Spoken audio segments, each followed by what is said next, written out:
circumstances from the corridors of ZEC.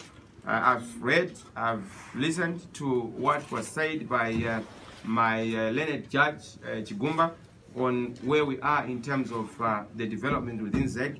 I respectively disagree with some of the things that she's saying. She's obviously not correct on points of law. She's obviously not correct on points of the administrative requirements that are imposed on the Zimbabwe Electoral Commission. In fact, I must hasten to say to all the commissioners, and in particular to the chairperson of the commission, Justice Chigumba, remember to respect your oath to the people of Zimbabwe, your oath to the country of Zimbabwe, and your oath, more importantly, to the law. Because she took an oath, and the meaning of an oath is that she's supposed to respect that oath to the letter and spirit. And of course, she knows what I mean by saying, honor your oath, respect your oath.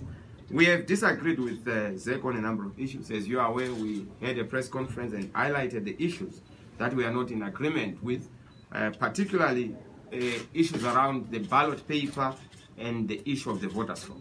Now, what has become so clear and so apparent is the fact that by ZEC's own admission, they have said that the ZEC server was cloned. They don't know who cloned it.